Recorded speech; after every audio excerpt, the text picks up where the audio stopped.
거울 중에 거울입니다.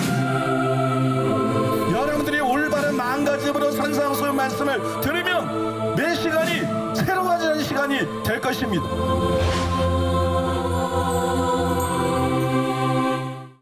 하나님의 말씀 함께 보시겠습니다. 오늘 우리에게 주시는 하나님의 말씀은 마태복음 5장 48절 말씀입니다. 마태복음 5장 48절 말씀을 함께 읽겠습니다. 그러므로 하늘에 계신 너희 아버지의 온전하심과 같이 너희도 온전하라. 아멘. 이제 담임 목사님께서 나오셔서 완전은 구체적으로 무엇인가, 이런 제목으로 하나님의 말씀 선포해 주시겠습니다. 오늘은 마태복음 5장 48절 말씀을 본문으로 해가지고 완전은 구체적으로 무엇인가, 완전은 구체적으로 무엇인가, 이런 제목으로 말씀을 전하겠습니다. 오늘은 완전히 구체적으로 어떤 것인지 여러분과 나누고자 하는데요. 예수님이 우리에게 명령한 완전은 과연 어떤 것인가? 거의 모든 학자들과 목회자들이 완전을 이 본문하고 분리해서 생각해. 그래서 하나님의 초월적이고 온전한 완전, 예수님이 그걸 뜻한다고 그냥 자기 나름대로 그냥 결론을 내려버렸어요. 그러고 나서 이 말씀을 생각하니까 어떻게 사람이 하나님처럼 완전해질 수가 있나? 그건 불가능한 일이다. 그러니까 이 땅에서 완전에 도달하는 것은 불가능하다. 이거를 거의 모든 신학자와 설교자들이 합의를 봐버렸어요. 일부가 아니라 거의 모든 신학자들, 아주 소수를 제외하고 거의 모든 설교자들이 그렇게 믿고 성도들에게 그렇게 가르치고 있어요. 그들이 생각하는 그런 완전은 당연히 이 세상에서 불가능합니다. 아니 웨슬리나 저나 견해가 다른 사람들도 그들이 생각하는 그런 완전이 이 땅에서 가능하다, 그렇게 믿고 있는 건 절대로 아니에요. 그거는 여러분 불가능한 거예요. 완전을 강력하게 주장했던 존 웨슬리도 그런 류의 완전을 주장한 것이 아닙니다. 1766년에 출판했던 그 존 웨슬리의 그리스도인의 완전, 이런 논문이 있어요. 이 그리스도인의 완전이라는 논문에 분명히 나타나 있어요. 그 책의 마지막 부분에 완전히 무엇을 의미하는지 11가지로 요약을 해놨어요. 근데 그 요약한 걸 보면 칼빈주의자들이 말하는 완전을 부정한 자들이 말하는 그런 완전이 있다고 주장하고 있는 게 아니에요. 그러니까 예수님이 어떤 의미에서 완전이라는 말을 사용했는지 그거를 파헤쳐가지고 성경이 말하는 완전은 이런 것이다, 그렇게 정립하고 예수님이 완전하라 그랬으니까 이런 완전은 실제로 도달 가능한 것이다, 그렇게 여러분 믿고 가르치고 있는 거예요. 이게 1764년에 웨슬리가 완전에 대해서 요약한 것인데 이 웨슬리 총서 9권에도 나와요. 제가 오래전에 그 논문을 읽어봤는데 나중에 보니까 이 성결대학교 전 총장을 지낸 성기호 박사라고 있는데 이 성기호 박사가 번역을 아주 잘했어요. 그래서 그분이 번역한 것으로 여러분들에게 소개를 해드리겠습니다. 그러니까 웨슬리가 주장한 완전, 이 땅에서 도달 가능하다고 한 완전이 구체적으로 어떤 것인가, 그거에 주의하면서 들어보시기 바랍니다. 1. 완전이라고 하는 것은 존재한다. 왜냐하면 성경이 거듭거듭 완전에 대하여 말하고 있기 때문이다. 2. 이것은 칭의 이전에는 올 수 없다. 왜냐하면 의롭다 하심을 입은 자가 완전한 데 나아가야 하기 때문이다. 3. 그리스도인의 완전은 죽을 때 이루어지는 것이 아니다. 왜냐하면 생존하고 있는 완전한 자들에 대하여 사도 바울이 말하고 있기 때문이다. 4. 그것은 절대적 완전이 아니다. 절대적 완전은 사람에게나 천사에게 속하는 것이 아니고 하나님께만 속한다. 5. 그리스도인의 완전은 인간을 무호자로 인정하는 것이 아니다. 육체에 머물러 있는 한 아무도 무호일 수 없기 때문이다. 6. 그것은 무죄라는 것인가? 이런 용어를 가지고 논쟁하는 것은 가치 없는 일이다. 그것은 죄로부터의 구원이다. 7. 그것은 온전한 사랑이다. 사랑은 완전의 본질이다. 8. 그것은 진보의 여지가 있다. 극지점에 이른다거나 더 이상 진보가 없는 정지 상태를 말하는 것이 아니라 극과는 정반대로 사랑에 완전해진 자는 더 급속도로 은총 중에 성장한다. 9. 완전한 자도 실수할 수 있고 또 완전을 이룰 수도 있다. 10. 완전해지기 전과 후에는 항상 점진적인 역사가 있다. 11. 그리스도인의 완전이 순간적인가 점진적인가에 대하여는 생명의 정지 순간이 있는 것과 마찬가지로 죄가 정지하는 순간도 있다. 잘 들으셨어요? 예수님이 요구한 완전은 하나님처럼 되는 거는 맞아요. 하늘에 계신 너희 아버지의 온전하신 같이 너희도 온전하라 그랬으니까. 하나님처럼 되는 건 맞는데 모든 면에서 완벽하게 하나님처럼 되는 걸 말하는 건 아니에요. 그건 불가능한 것입니다. 완전은 그걸 뜻하는 게 아니에요. 즉 완전에는 두 가지 종류가 있다는 거예요. 하나는 죄를 짓지 않고 하나님 말씀대로 사는 이 땅에서 도달 가능한 완전이 있고, 또 하나는 타락이 불가능한, 정말 하나님처럼 그 수준에 있어서 온전한, 이 땅에서는 도저히 도달할 수 없는, 이렇게 두 가지 종류의 완전이 있다는 거예요. 근데 예수님이 우리에게 요구한 완전은 전자라는 거예요. 저는 예수님이 요구하시는 완전이 어떤 것인지 좀 더 구체적으로 여러분들에게 설명해 드리기를 원합니다.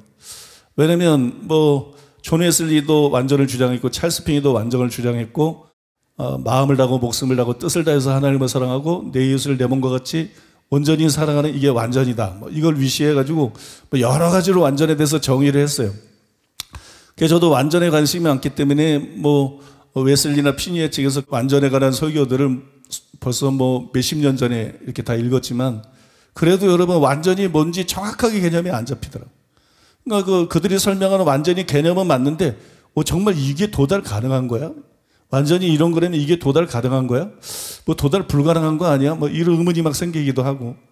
그게 이제 완전히 개념이 정확하게 구체적으로 완전히 어떤 것인가 개념이 잘 안 잡히더라고요. 그래서 여러분들에게 완전히 뭘 뜻하는지 좀 손에 잡을 수 있게 구체적으로 여러분들에게 설명해 드리기를 원하는데요. 우리가 완전히 뭔지를 알라 그러면 문제에서 답을 찾아야 돼요. 문제에서. 문제는 뭐예요? 성경 본문이죠. 성경 본문에서 답을 찾아야 된다. 왜 앞에서 말씀드린 것처럼 오늘날 절대다수의 신학자들 또 절대다수의 목회자들이 성경에 분명히 완전히 나와 있는데, 성경에 그런 말씀이 너무나 많이 나오는데 왜 절대다수의 목회자와 신학자들이 완전을 부정하느냐? 그거는 성경에 주목하지 않아서 그래요. 성경에 주목하지 않고 완전에 대한 자기의 잘못된 통념을 기준으로 완전히 가능하냐 불가능하냐 그렇게 따지고 들어간 거예요. 그러니까 완전은 절대 불가능하다 이런 결론을 내리고 개신교가 거의 단체로 여기에 소수를 제외하고는 이 잘못된 가르침에 속고 있는 그런 상황인데, 우리는 그들처럼 하지 말고 본문에 집중을 해야 돼요. 본문의 문맥을 자세히 살펴야 돼요. 이 완전에 대해서도 예수님이 말씀한 완전히 뭔가 그걸 이해하려고 그러면 문맥을 자세히 살펴가지고 완전은 이런 개념이구나. 고정관념은 내려놓고 문맥에 의해서 예수님이 말씀한 완전히 이런 거구나. 문맥에 의해서 그 의미가 이렇게 떠오르게 만들어야 돼요. 그래서 제가 문맥을 주의해서 본문을 읽어봤더니 이 자연스럽게 완전히 뭔지 그 의미가 분명하게 떠오르고, 두 가지로 분명하게 떠오르면서 단계적으로 예수님이 말씀하신 완전히 무엇인지를 완전히 이해할 수가 있는 거예요. 이제는 완전하는 개념이 완전히 손에 잡히더라고요. 그거를 여러분들에게 설명해 드리겠습니다. 첫 번째로 따라해 보겠습니다. 하나님을 본받아 원수도 사랑하라. 여러분, 하나님을 본받아 원수도 사랑해라. 이게 완전의 첫 번째 의미예요. 완전이 뭐냐? 하나님 사랑하고 이웃 사랑하고 원수까지 사랑하는 거. 이게 완전입니다. 왜냐하면 완전하라는 것은 마지막 반제의 결론이에요. 원수를 사랑하고 핍박자를 위해서 기도하라. 그 마지막 반제의 결론이죠. 그러니까 완전은 그거를 뜻할 수밖에 없어요. 완전은 다른 걸 말하는 게 아니에요. 완전은 다름이 아니라 하나님과 이웃을 사랑할 뿐만 아니라 사랑의 범위를 넓혀라. 이제는 원수도 사랑해라. 이제는 핍박자를 위해서 기도하는 사람이더라. 이거예요. 이게 여러분 본문에 분명히 나타나 있죠.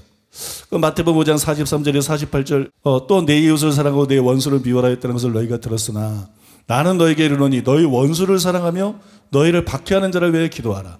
이는 하나님이 그 해를 악인과 선인에게 비추시며 비를 의로운 자와 불의한 자에게 내려 주심이니라. 그러므로 하늘에 계신 너희 아버지의 온전하신 같이 너희도 온전하라. 요 구절만 딱 읽어봐도 의미가 확 드러난다고. 그죠?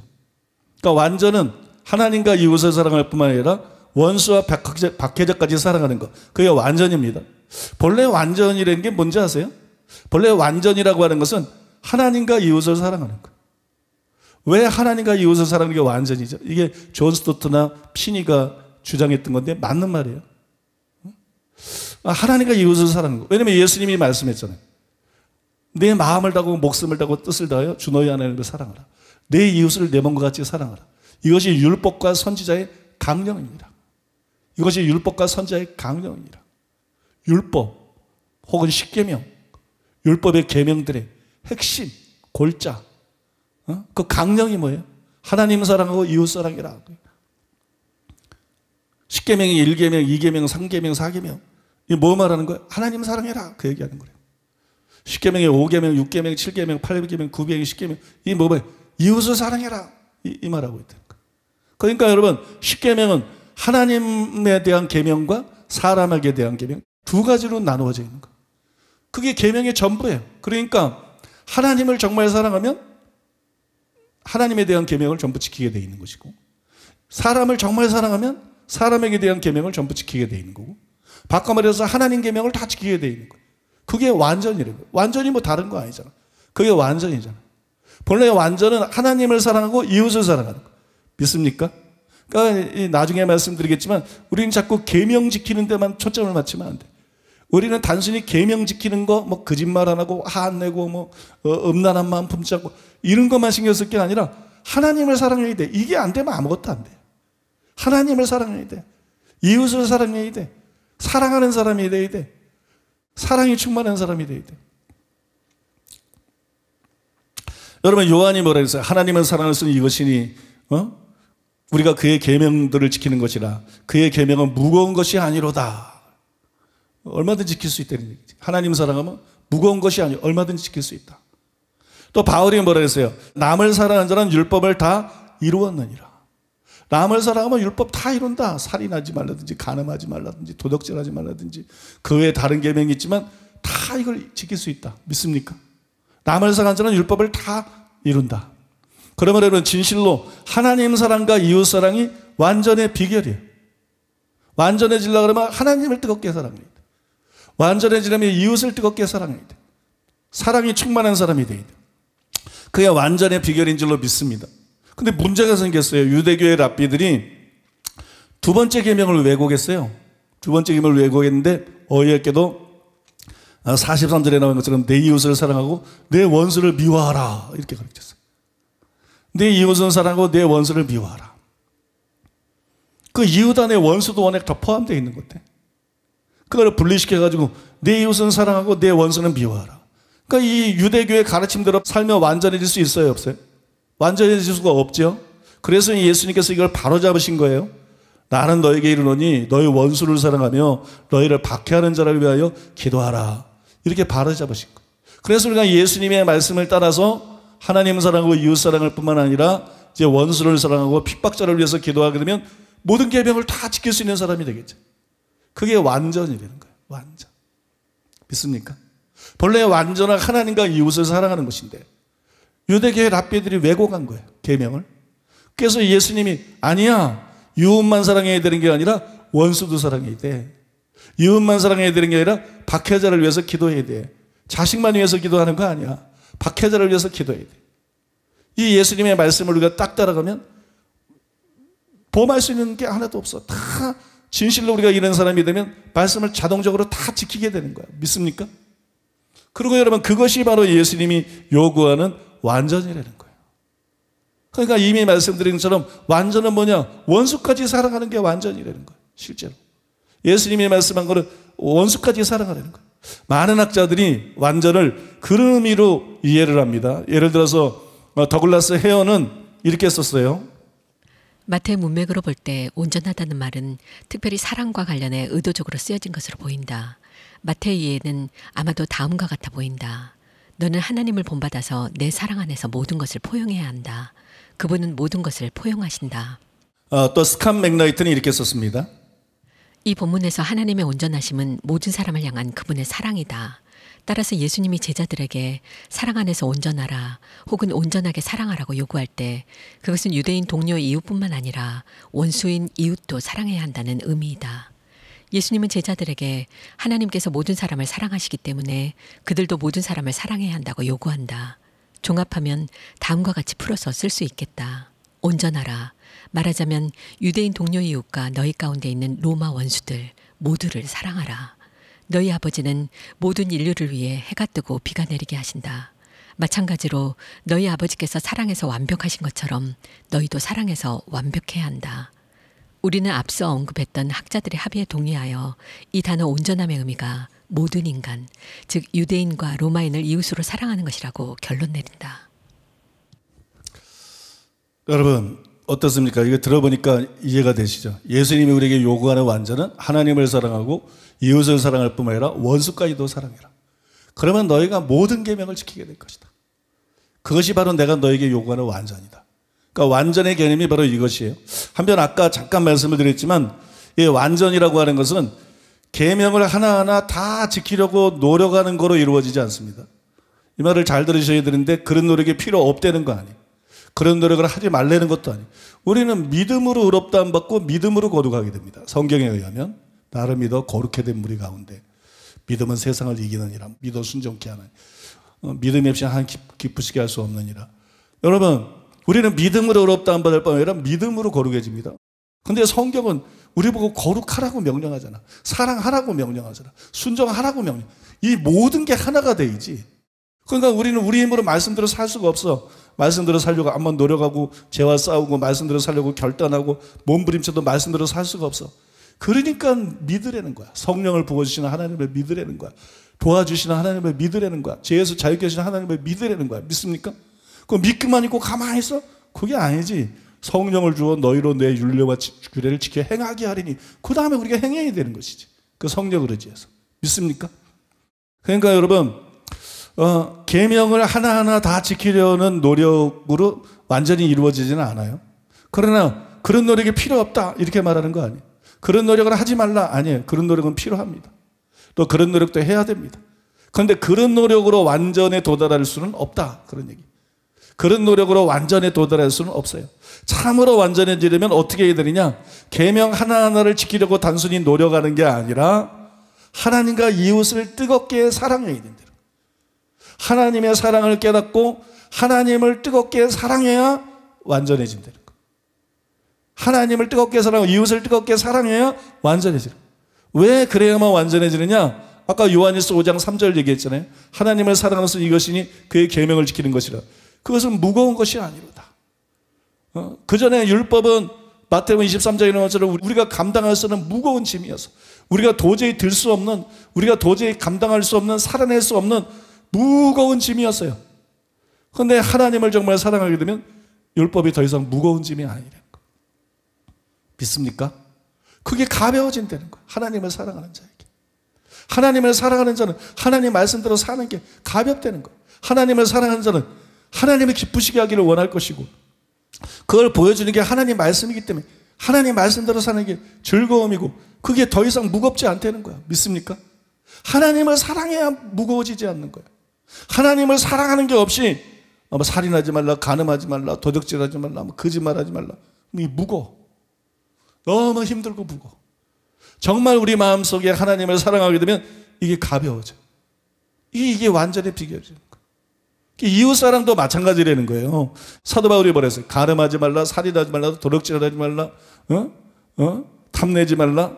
그 외에 다른 모든 계명이 있을지라도 다 내 이웃을 사랑하라는 말씀 안에 다 들어있는데 내가 정말 내 이웃을 사랑하면 이건 그 안에 다 들어있는데 이 모든 계명이 다 들어있는데 네가 왜 이런 계명들을 못 지키는 건지 알아? 이웃을 사랑하지 않기 때문에 이웃을 충분히 사랑하지 않기 때문에 이런 계명들을 못 지키는 거야. 사랑한 이웃에게 악을 행치 아니하나니 그러므로 사랑은 율법의 완성이니라. 로마서 13장 10절이죠. 사랑은 이웃에게 악을 행치 않으니. 왜 이 악이 뭐예요? 살인하지 말라, 간음하지 말라, 도둑질하지 말라, 탐내지 말라. 요 금지한 이게 다 악이지. 근데 사랑하면 악을 안 하는 거예요. 왜 이런 악을 행해 자꾸? 이웃을 사랑하지 않으니까. 먼저는 하나님을 사랑하지 않고 그 다음에는 이웃을 사랑하는 마음이 없으니까 자꾸 이 악에 끌리는 거야. 그리고 자꾸 악을 행하게 되는 거야. 그러나 이웃을 사랑하면 그냥 그 모든 계명이 이웃 사랑하라는 계명 안에 다 들어있는 거야. 믿습니까? 그러니까 이게 자동적으로 되는 거야. 이웃에게 악을 행하지 않게 되는 거야. 율법의 의를 다 이루게 되는 거야. 그게 사랑은 율법의 완성이니라. 그걸 말하는 거죠. 율법의 의를 다 이루게 된다는 걸 말하는 거예요. 여러분 믿습니까? 그러니까 여러분 우리가 율법적으로 신앙생활을 하면 안 돼요. 우리는 복음적으로 신앙생활을 해야 돼. 복음적으로 신앙생활 한다는 게 뭐냐? 십자가를 나타난 하나님의 사랑을 깊이 깨닫는 거예요. 복음에서 시작되는 거예요. 이 복음을 믿어 순종하게 되는 것이지 율법을 알고 순종하게 되는 게 아니야. 복음은 뭐냐? 하나님의 사랑이야. 복음을 통해 나타난 하나님의 사랑을 깊이 묵상하고 집중하고 하나님의 사랑을 깨달아야 돼. 여러분 믿습니까? 하나님의 사랑을 깊이 깨달아야 돼. 그리스도의 사랑의 넓이와 높이와 깊이와 길이를 깨달아 하나님의 모든 충만한 것으로 너희가 충만하게 되기를 원하노라. 하나님의 사랑을 깨달아야 모든 것이 충만해지는 거야. 하나님의 사랑에서 모든 것이 오는 거야. 하나님의 사랑에서 모든 것이 시작되는 거야. 하나님의 사랑이 열쇠야. 믿습니까? 사랑으로서 역사하는 믿음뿐이니라. 하나님의 사랑이 열쇠야. 하나님의 사랑을 깊이 깨달아야 돼. 독생자를 보내주시는 하나님의 사랑이 얼마나 깊은 사랑인지 깨달아야 돼. 독생자는 원수를 위해서 십자가의 그 참혹한 형을 통해서 희생제물이 되도록 내어주신 그 사랑이 얼마나 큰 사랑이냐. 그 사랑이 얼마나 큰 사랑이냐.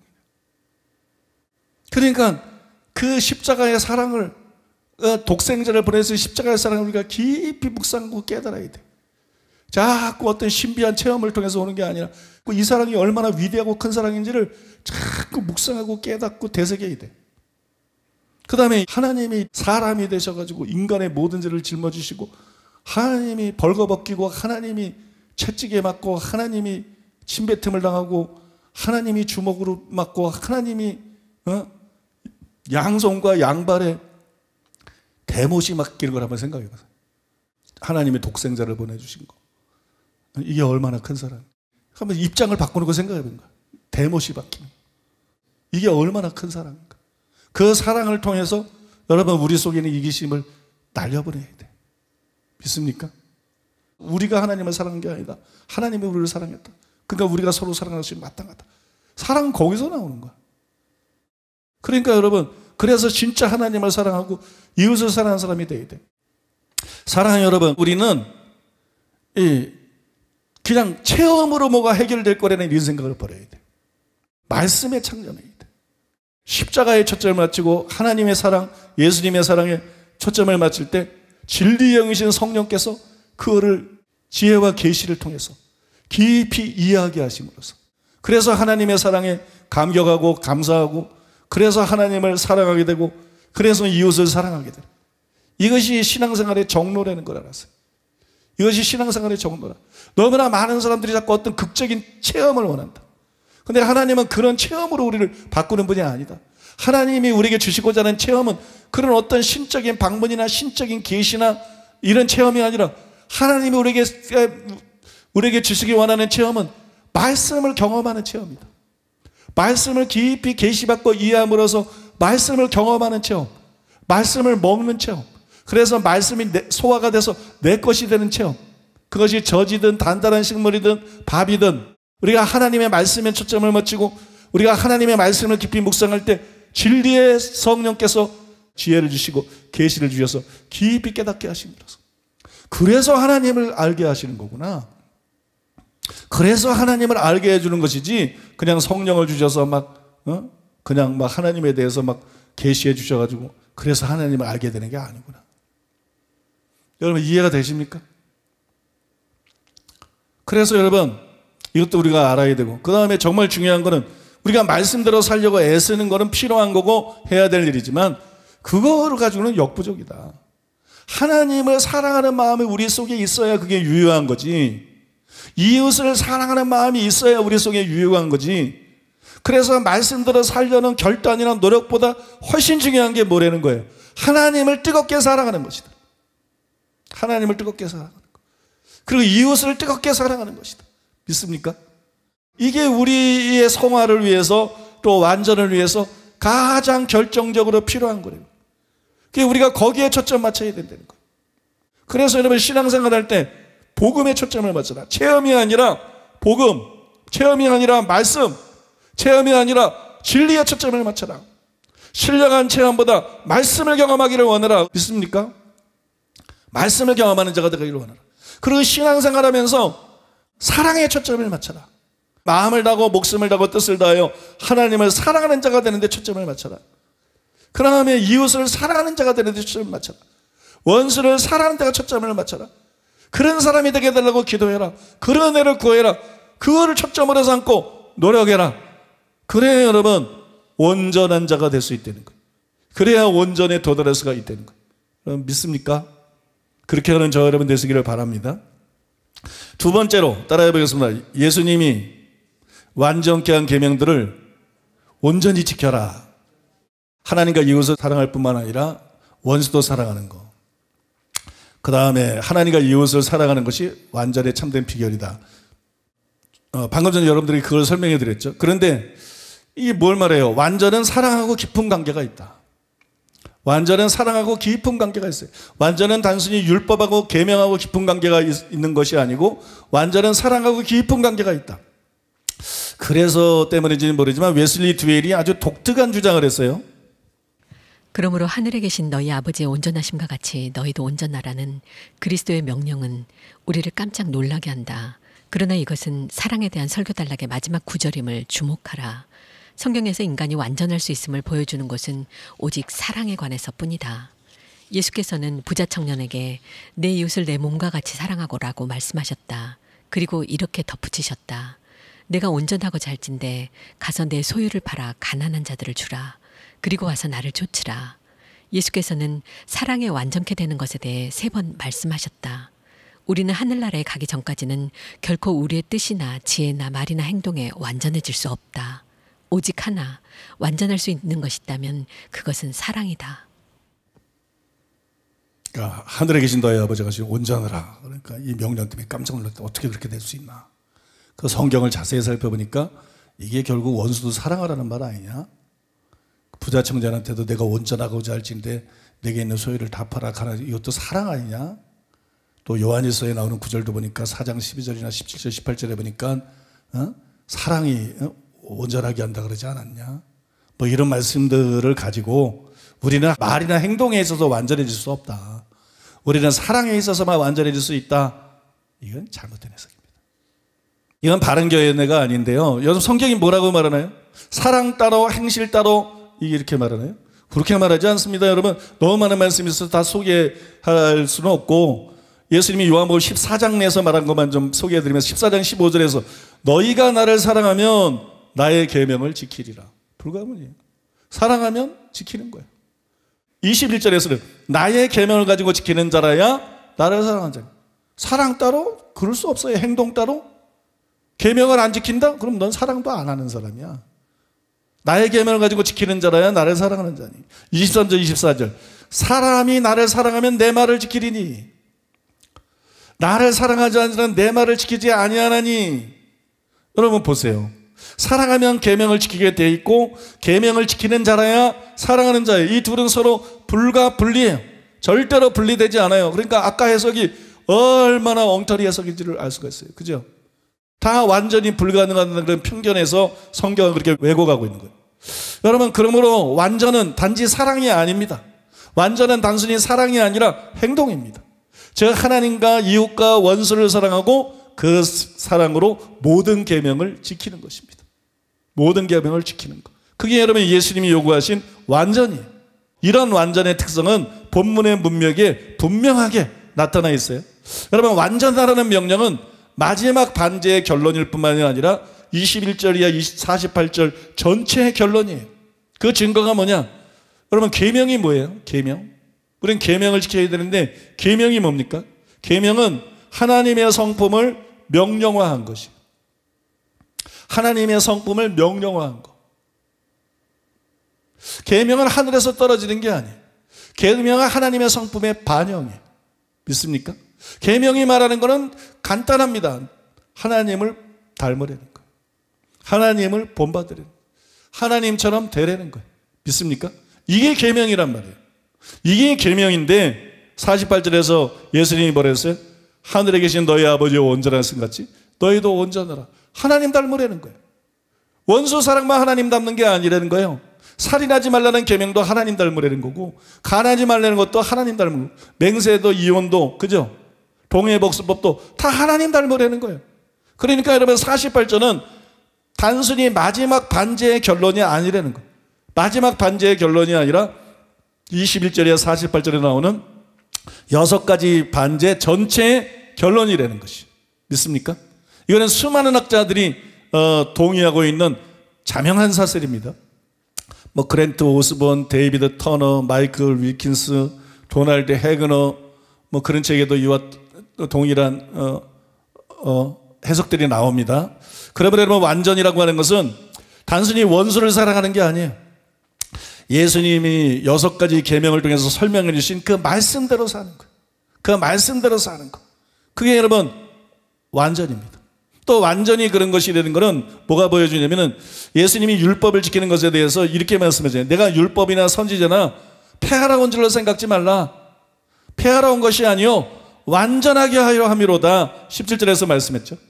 근데 6가지 반제는 율법의 계명들의 의미를 온전히 드러내시고 완전케 하신 것들이에요. 그리고 그 결론이 완전하라요. 그러니까 예수님이 지금 말씀하고 있는 완전은 뭐냐? 여러분, 예수님이 완전케 한 계명들을 완전히 지키는 걸 말하는 거예요. 예수님이 완전케 한 계명들을 완전히 지키는 거. 그게 여러분 완전입니다.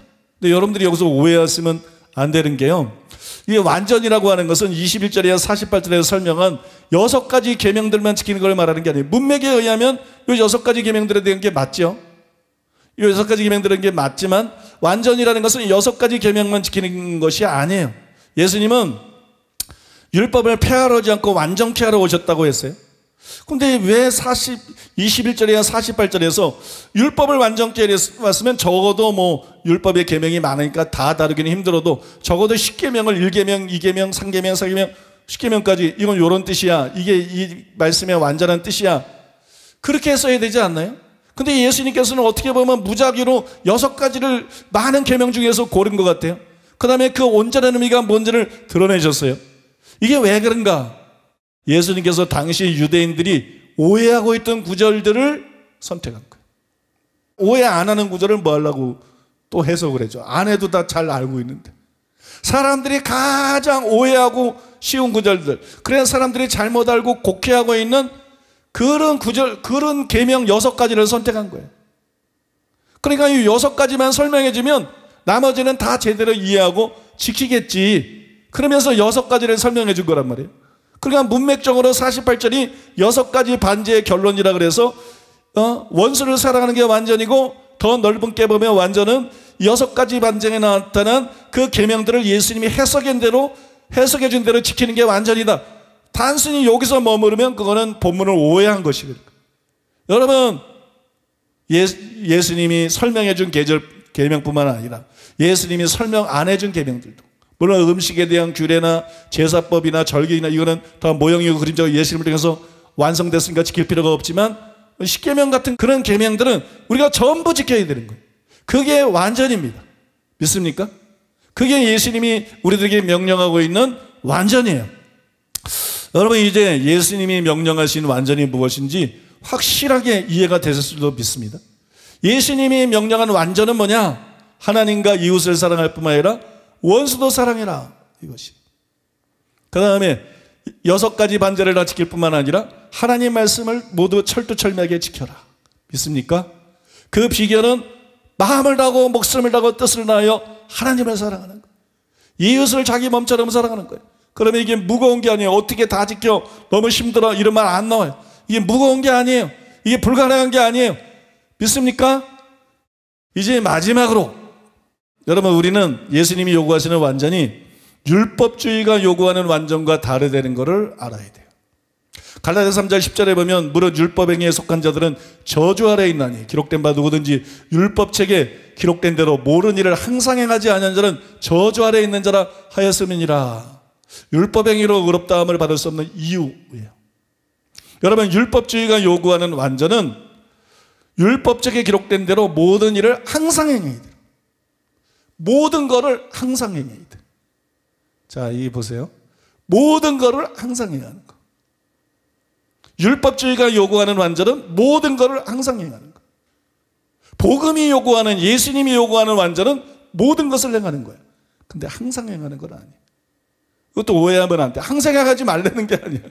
항상 사실은 행하려는 거야. 그런데 항상 행하는 거를 꼭 말하는 거는 아니라는 거예요. 예수님이 요구하는 완전은 모든 일을 행하려는 거예요. 어떤 때는 실수할 수도 있겠지만 그냥 모든 일을 행하려는 거예요. 믿습니까? 예수님이 말씀한 완전은 율법주의적인 완전이 아니라 항상 실수가 전혀 없는 완전이 아니라 때로 실수할 수도 있는 완전이라는 거예요. 때로 실수할 수도 있는 완전. 예를 들어서 하나님은 아브라함에게 너는 내 앞에서 행하여 완전하라. 창세기 17장 1절. 너는 내 앞에서 행하여 완전하라. 여러분, 아브라함이 이 명령을 받았어요. 이 명령을 받은 아브라함이 완전해졌을까요? 안 완전해졌을까요? 어느 개인에게 하나님이 이런 명령을 내린 것은 성경에서 최초의 일이에요. 아브라함을 딱 집어서 딴 사람은 승수집하고 너는 내 앞에서 너는 완전해야 돼. 아브라함이 완전해졌을까요? 안 완전해졌을까요? 아브라함이 일대기를 읽어보면, 창세기를 읽어보면 아브라함이 실수한 게 맞죠? 그러니까 아브라함이 완전하지 않았다, 이렇게만 대부분의 목회자와 신학자들이 생각하는 것 같아요. 그건 잘못된 생각입니다. 아브라함은 완전했습니다. 아브라함은 완전에 도달한 사람이라고요. 나중에 처음에는 그렇지 않지만 아브라함은 완전에 도달한 사람입니다. 그걸 우리가 어떻게 할 수 있느냐? 하나님이 아무에게나 콕 집어가지고 너는 내 앞에서 하여 완전하라 그러겠냐는 거예요. 그럴만 하는 사람이니까, 그럴 가능성이 있으니까, 그렇게 할 수 있으니까 너는 내 앞에서 하여 완전하라 그랬다는 거예요. 그 다음에 그 뒤에 구절들도 어느 정도 뒷받쳐 준다는 거예요.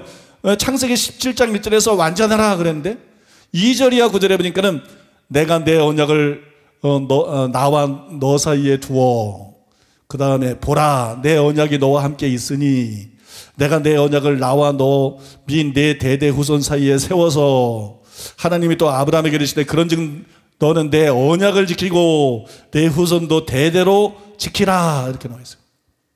시간 관계상 주요 구절만 제가 딱 읽었는데 하나님이 아브라함에게 완전하라고 하시면서 뭐라고 말씀해요? 나는 전능한 하나님이다. 그래서 너는 내 앞에서 가여 완전하라. 나는 전능한 하나님이다. 왜 이렇게 말씀했을까요? 하나님이 여기 말씀 읽는 거죠. 아브라함에게 언약을 주셨어요. 아브라함에게 약속하셨어요. 어마어마한 약속을 하셨어요. 엄청난 약속을 하셨어요. 믿습니까? 어마어마한 약속. 누가 들으면 허황된, 누가 들으면 말도 안 되는, 불가능해 보이는 엄청난 약속을 하셨어요.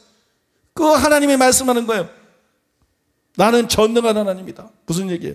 나는 너에게 한 약속을 능히 지킬 수 있는 하나님이다. 그걸 능히 이루어질 수 있는 하나님이다. 여러분이 믿는 하나님이 그런 하나님인 걸 믿으시기 바랍니다. 개인적으로 받은 약속도 있을 수 있고 성경 말씀이 신자들에게 약속하는 게 있잖아요. 그걸 능히 이룰 수 있는 분이에요. 믿습니까? 하나님은 능히 이룰 수 있는 분입니다. 나는 전능한 하나님이다. 너에게 한 약속을 능히 이룰 수 있는 분이다. 근데 조건이 하나 있다는 거예요. 네가 완전해야 된다. 나는 문제가 없다. 이건 약속을 이루는데 아무 문제가 없다. 근데 네가 완전해야 된다. 네가 지금 같은 상태로는 안 된다. 네가 완전해져야 된다. 여러분, 구절에 그런 정도는 내 언약을 지키고 내 후손도 대대로 지키라는 말씀도 이거를 어느 정도 뒷받침해 주는 거예요. 근데 아브라함에게 이건 조건이었다는 거예요. 그리고 아브라함에게 한 약속은 실제로 이루어지고 있다는 거예요. 그러니까 아브라함이 실제로 이 조건을 충족시켰다고 보는 것이 마땅하다는 거예요.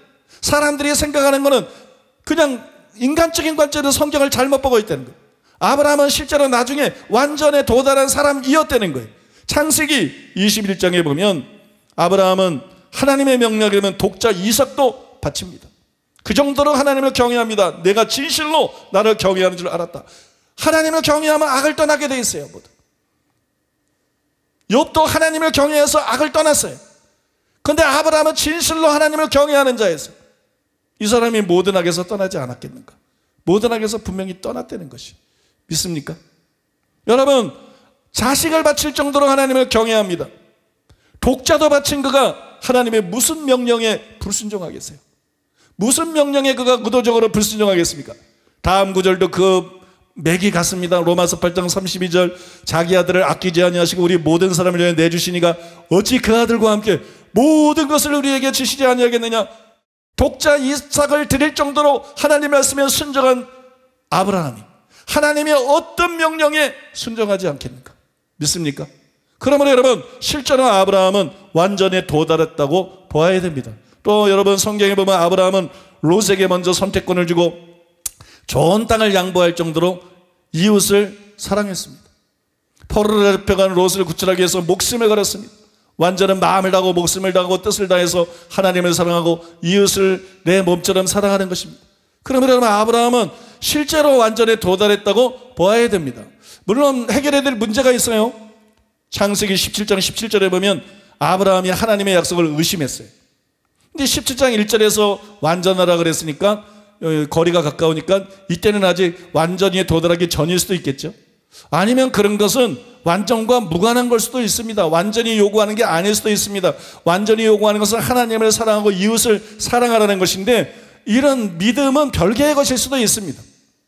예를 들어서 세례 요한의 아버지 사가랴는 완전했어요. 누가복음 1장 6절에 보니까 사가랴에 대해서 하나님 앞에 의인이니 주의 모든 계명과 규례대로 흠이 없이 행하더라.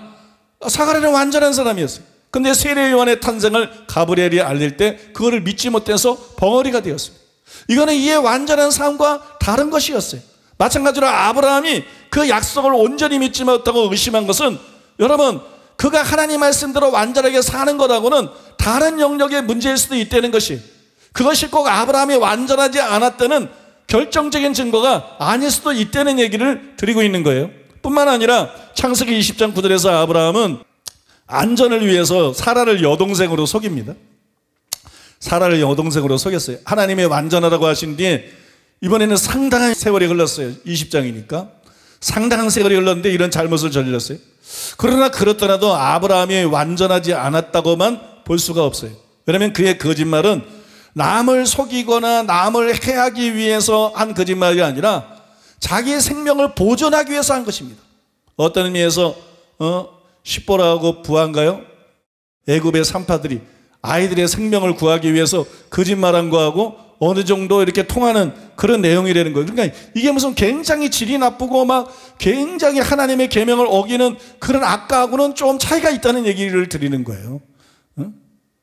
또 여러분 이것을 죄라고 보더라도 논란의 여지는 있지만 저는 개인적으로 이때 아브라함이 완전하지 않았던 것이 아니라고 생각합니다.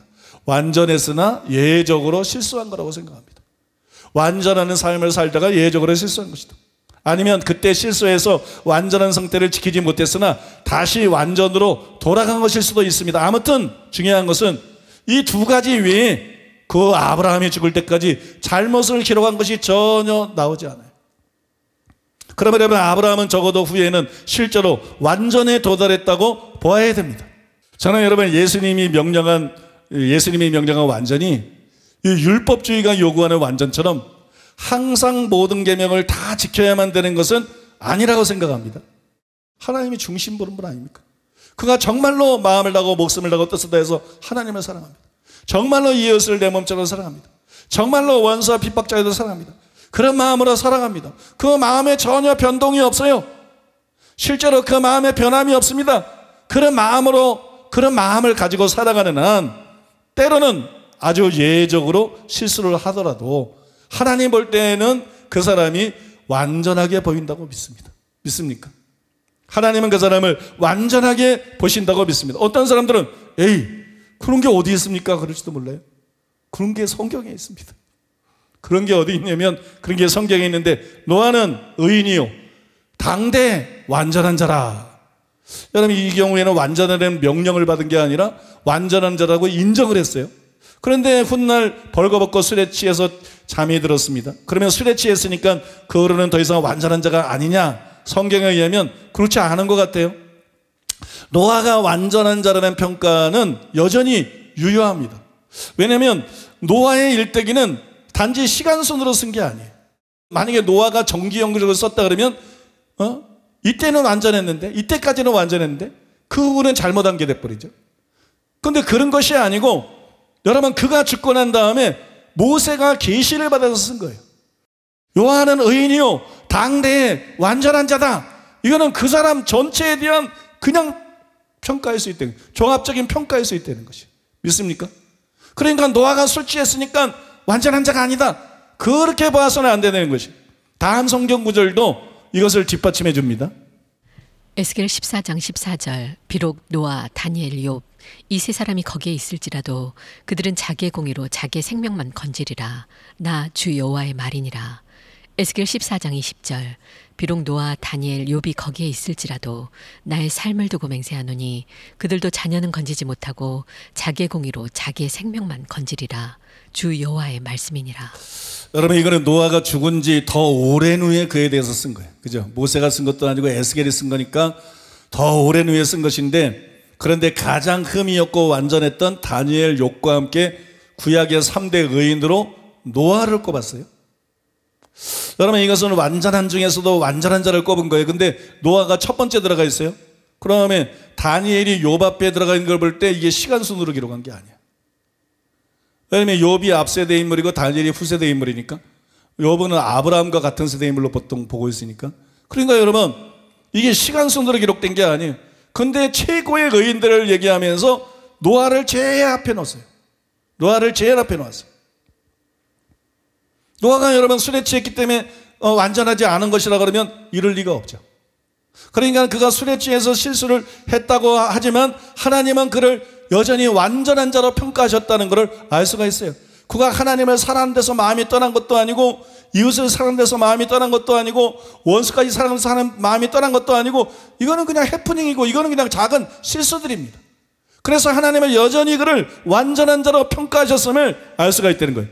여러분, 이것을 통해서 알 수 있는 것처럼 예수님의 말씀한 완전은 율법주의가 요구하는 완전과는 다르다는 거예요.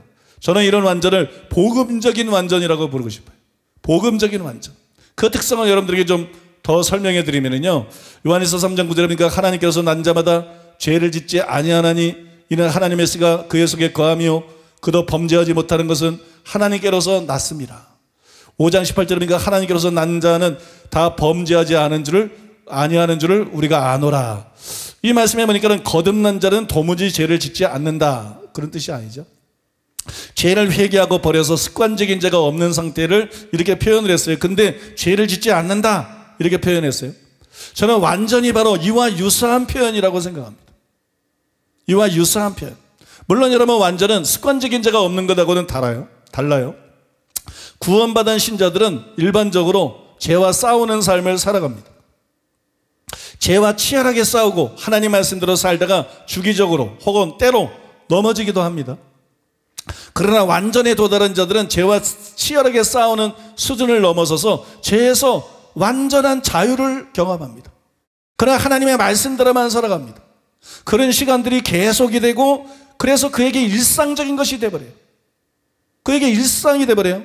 그렇지만 그렇다 할지라도 몸의 구속이 이루어지지 않았기 때문에 매우 드물게, 그리고 아주 예외적으로 죄를 지을 수도 있다는 것이, 그러나 그렇다고 해서 그들이 완전하지 않다고 말할 수는 없다는 것입니다. 여러분, 이것이 바로 율법주의가 요구하는 완전과 다른 복음적인 완전이에요. 그러면 여러분, 완전이라고 하는 것은 도달 불가능한 게 아니에요. 어떻게 사람이 전혀 죄를 안 짓고 실수 없이 하나님 말씀대로만 사느냐, 그리고 완전을 막 부정하잖아요. 완전은 도달 불가능한 게 아니에요. 완전은 이 세상에서 도달할 수 있는 것입니다. 여러분, 완전은 우리가 도달할 수 있는 거예요. 그 증거로 성경뿐만 아니라 교회사, 그리고 현재에 이르기까지 여러분들이 생각하는 것보다 완전에 도달한 사람들이 굉장히 많습니다. 여러분들이 생각하는 것보다 완전에 도달한 사람들이 의외로 많아요. 바울이 뭐라 그랬어요? 고린도서 2장 6절에서 우리가 온전한 자들 중에서는 지혜를 말하노니. 온전한 자들이 상당히 있다는 얘기죠. 그죠? 온전한 자들 중에서는 지혜를 말하노니, 여러분 지금도 마찬가지라는 거예요. 그러면 그들이 누구인지 한번 함께 꼽아보겠습니다. 예수님 외에 제일 먼저 떠오르는 사람은 바울이에요. 우리가 살펴보면 빌립보서 3장 5절이나 고린도서 2장 6절에 그게 나와 있죠. 특히 여러분, 고린도서 2장 6절에 의하면 바울은 온전한 자들을 가르쳤어요. 내가 온전한 자들 중에서 지혜를 말한다 그랬으니까 바울은 온전한 자들을 가르쳤어요. 그럼 바울이 온전하지 않았지는 않았겠죠. 그러므로 바울도 온전했을 것이 틀림없습니다. 또 나중에 설명할 것이기 때문에 제가 자세히 설명하지는 않겠지만, 세례 요한 당연히 완전했습니다. 세례 요한 아버지도 완전하고 엄마도 완전한 데 태어나서 어렸을 때부터 광야에서 금식하고 기도만, 이 사람 당연히 완전에 도달한 사람이에요. 그 다음에 베드로, 사도 요한, 이런 사람들도 완전에 도달한 사람이 있어요. 여러분들이 베드로에 대해서는 의심이 확 생길 거예요. 흠이 많은 베드로. 여러분 의심이 확 생기겠지만 나중에 베드로에 대한 설명을 드리면 제가 왜 그렇게 말하는지 충분히 이해가 될 줄로 믿습니다. 또 떠오르는 사람은 스데반이에요. 스데반은 돌에 맞아 죽으면서 원수를 위해서, 핍박자를 위해서 기도하면서 죽었어요. 그게 완전 아닌가요? 그게 산상순에서 예수님이 요구한 완전이잖아요. 또 성 프란시스, 성 안토니, 토마스 아켄피스 뭐 이런 성자들도 여러 간증들과 일화를 살펴보면 하나님과 이웃을 사랑할 뿐만 아니라 원수와 핍박자까지도 진심으로 사랑한 것을 볼 수 있어요. 이 사람들도 완전에 도달했다고 볼 수 있습니다. 또 온전을 강조했던 존 웨슬리도 완전에 도달했던 것으로 보이고, 찰스 피니는 완전에 도달했던 것이 확실한 것 같아요. 그의 고백이나 삶을 볼 때. 또 인도의 성자 썬다싱은 물론이고 그의 간증에 나오는 마하리시도 완전에 도달한 것이 틀림없습니다. 또한 아들을 죽인 원수를 양자로 삼은 사랑의 원자탄 손양원 목사님, 하나님이 특별히 세례 요한처럼 다루신 중보기도자 리즈 하월즈, 기도의 사도 존 하이드, 또 사랑 승리하는 길에 나타나 있는 놀라운 원수 사랑에 대한 간증들을 볼 때 우리가 존경하는 케네스 해긴 목사님, 또 온갖 잔인한 박해를 숱하게 받았으면서도 한 번도 그를 미워한 적이 없다고 대담하게 고백해서 스트레스 받게 만드는 하늘에 속한 사람 윈영재, 이 하늘에 속한 윈영재 역시도 완전에 도달한 사람으로 보입니다. 그렇게 볼 수가 있어요.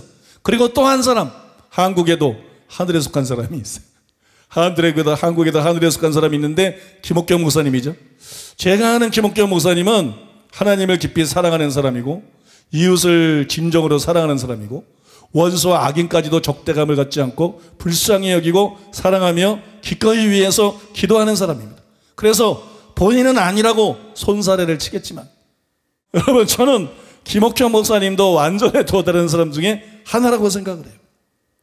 더 중요한 것은 뭐냐면요, 저와 여러분도 이분들처럼 완전해질 수 있다는 것입니다. 우리도 이분들처럼 완전해질 수가 있다. 여러분, 예수님이 본문에서 누구에게 온전하라고 하셨죠?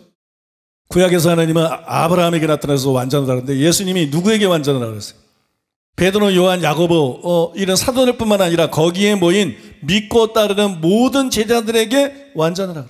무슨 말이냐? 예수님은 사도들이 아니라 일반 제자들, 바꿔 말해서 오늘날 평신도라고 부르는 그런 분들이 완전할 수 있다고 믿었다는 거예요. 그것이 그들에게 가능하다고 믿었다는 것이. 그리고 실제로 그들에게 완전하고 명령하셨다는 거예요. 또한 여러분, 골로새서 1장 28절에서 바울은 우리가 그를 전파하여 각 사람을 권하고 모든 지혜로 각 사람을 가르치면 각 사람을 그리스도 안에서 완전한 자로 세우려 함이니 이렇게 썼어요. 그런데 완전한 자로 세우려고 한 대상이 누굽니까? 평범한 성도들이었어요. 평범한 신자들이었어요. 예수님처럼 바울도 평범한 성도들이 온전한 자가 될 수 있다고 믿었습니다. 오늘날 신학자하고 달라요.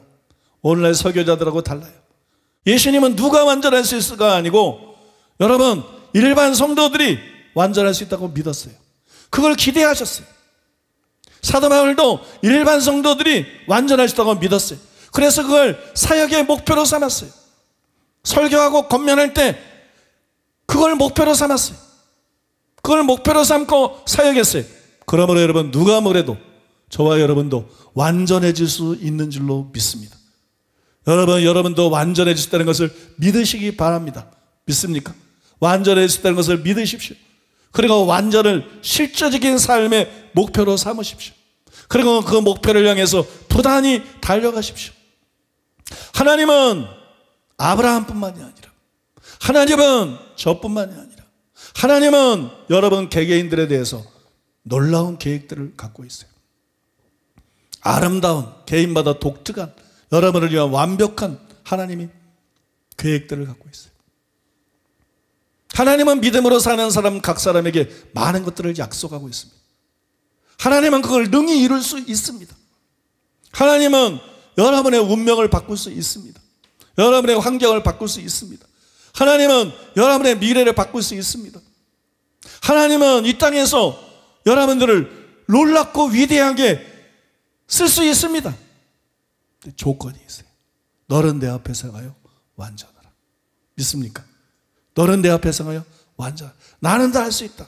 나는 준비됐다. 근데 너는 준비가 됐느냐? 나는 준비됐다. 너는 준비가 됐느냐? 너는 내 앞에 성하여 완전하라.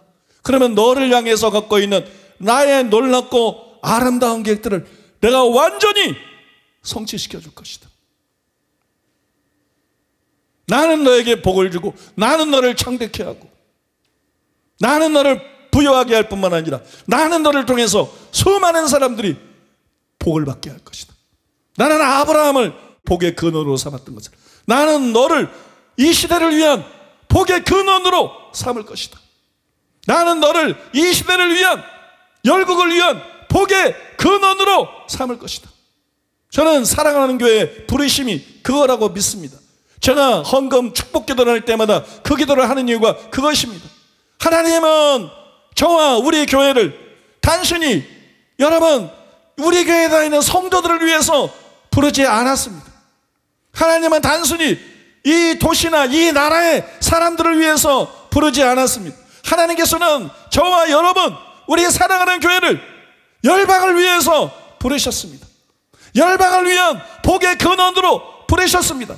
아브라함을 부른 것처럼 우리를 부르셨습니다. 아브라함처럼 쓰기 위해서 우리를 부르셨습니다. 그리고 하나님은 아브라함에게 요구하신 것처럼 우리에게 요구하고 계시다고 믿습니다. 너는 내 앞에 성하여 완전하라. 그러면 내가 너에게 언약한 모든 것을 내가 능히 다 이룰 수 있는 전능한 하나님이다. 나는 너에게 약속한 모든 것을 반드시 이루어 줄 것이다. 반드시 성취해 줄 것이다. 여러분 이 말씀 기억하시고 이 시간에 하나님 앞에 기도하시기 바랍니다.